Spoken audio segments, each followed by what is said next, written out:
Well, welcome back again this week to an analysis behind the news.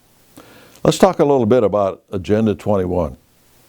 When we got involved as an organization about 3 years ago, a lot of our members were already involved, but we gave organization to the movement, and that's what helped really spur the interest in Agenda 21.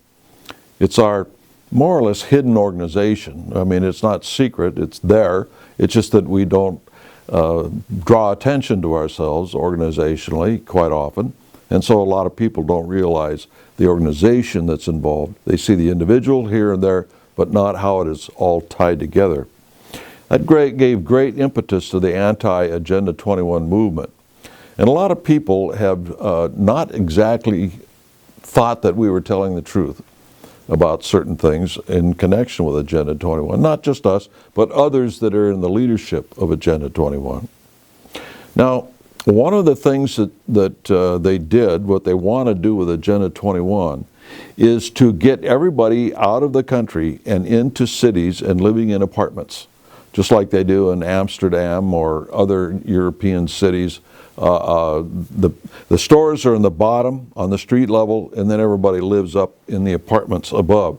So you'll have restaurants, you'll have department stores, not necessarily department stores, but pharmacists and other shops in the ground floors, and then everybody living up in apartments. And as soon as you hit the edge of town, that's all country, pretty much. Farms, that kind of thing, manufactured forests, so on and so forth. That is what they want to do in the United States. Now, we say that this is a socialist agenda. Now, some people say, well, wait a minute, Karl Marx didn't believe in that. He said as one of the 10 points for communizing a country was to develop the rural areas. Well, that was true in 1848 because a lot of this was aimed at the United States, which was still primarily a wilderness beyond the eastern side of the Mississippi. And so they wanted to gain control over the advancement and development of these rural areas, these new territories, these wilderness, the frontier, so to speak, by the federal government. And so they advocated that then. Today, now that it's developed, they want to do the reverse. Now that they've got control of the rural areas, the national forests, the national parks, the various things through ecology and everything else relative to the farms and so on and so forth, the rivers, the mining and on, ad nauseum actually. Now they want to get the population to where they can control them better back into the cities. We'll leave enough out there to take care of all this rural area, but now the bulk of the population we want into multi-level occupancy, apartments, triplexes, and so on and so forth. One of the areas where this just cropped up and is very, very interesting is Seattle. Now, just recently, the Housing Commission in Seattle made a recommendation to the City Council.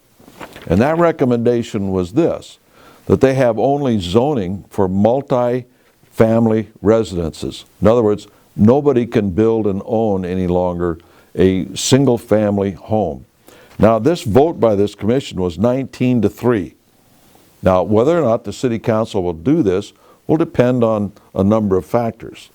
One main factor is that if nobody raises enough opposition to what's going on to stop it.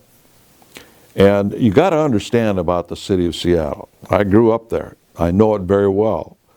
And I know the communist level of influence that exists there. It is tremendous, particularly among the community action organizations, the Saul Alinsky-esque type of organizations. They at one time in the 50s and 60s, they were almost all controlled by the communists or at least the Socialist Party, to the detriment of the citizens of Seattle. And of course, you've got a lot of universities in Seattle that has its influence out into the community by these, what we used to call eggheads, but by communist professors and so on and so forth, particularly the University of Washington. So in these community action groups that come together and form these commissions, there are a lot of socialists that find their way in there. Today, I don't know what the situation is, particularly by name, because we no longer have the ability to ferret out who are the Socialist Party, the Communist Party, the Freedom Socialist Party, ad infinitum number of socialist units and parties in the city of Seattle, who they are. We used to have that capability. The Seattle Police Intelligence Squad used to do that because of the terrorism that it used to occur. Seattle has always had a problem with communist terrorists since 1900s, with the Wobblies, the IWW, the International Workers of the World, that sort of thing, trying to blow up the mayor's office, occupying cities like Everett, to where the sheriff had to come and reoccupy the city with armed forces. Now, you don't see that in your history books any longer, but that used to be well known. It's the only place that I know of where the American Legion and the Communist Party had house-to-house combat in the city of Centralia at one time in the 1920s. So these sorts of things have gone on there for a long time. A lot of communist-controlled unions in the city of Seattle. We used to have the House Committee on Un-American Activities. We used to have the Senate Internal Security Subcommittee looking into who are these communists who've taken an oath of allegiance to the communists and Russia, to Moscow, and are working in the political system. So we knew who those people were, and we could follow them and trace them and their activities throughout all this social structure, whether it was Seattle or Cincinnati or New York or where it happened to be. We don't have that capability anymore. So I can't definitely say, yes, this is a communist. But I can say, yes, this person or this committee is following the Communist Party line. And you get a lot of that in these community action organizations. So it's not surprising to see that such a commission would recommend that we no longer zone the city of Seattle anywhere for single-family residents. There's got to be apartment houses and that sort of thing. Then over attrition, over time, those single-family dwellings will disappear. Because if it's no longer zoned for single families, then how do you remodel? How do you refurbish, et cetera, et cetera? You don't get housing permits and building permits to do those sorts of things. So in the long run, single-family dwellings would disappear. At any rate, that's just one level of what's going on in changing our cities into what they have in Europe so they can control the population better, because they really don't own anything. They live and rent in various places around the city. It's a problem. America was built really on single-family dwellings. Another thing that I think I'll leave the rest of it for next week, because I want to talk to you about some of the things that are happening in the economy. But something that I just noticed in this morning's Wall Street Journal, I'll just draw this one thing out to your attention. And it's an article, after 5 years, Dodd-Frank is a failure.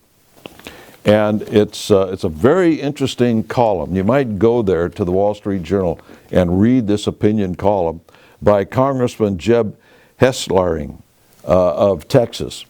I don't know, he's a Republican. I don't know where he is on the Freedom Index. I gather he's a little bit on the conservative side, but not way up as a conservative. But it's interesting, some of the things that he says in here. I'll just quote one thing. And that is, he says that government figures indicate the country is losing an average of one community bank or credit union a day. That's the same level that we saw in 2008. With banks all over the country. We lost about 400, 500 banks in 1 year, and the next year was pretty close to that. Well, if that's the national average, a community bank or a credit union, one a day, that's over 350 a year. That's an awful lot. And he attributes it to Dodd-Frank. And by the way, we're talking about Barney Frank, the member of the Socialist International, helped write this bill on regulating the banks. We'll talk a little bit more about this next week, because I think that this is very interesting and something you really need to understand about what's evolving within our banking system and why all those costs that you see on your checking account and everything else are going up. It's a result of this particular act. It's another one of those that we don't know how it's going to work until we pass it, sort of a thing. And I'll read you a quote on that. Until then, we'll see you next week.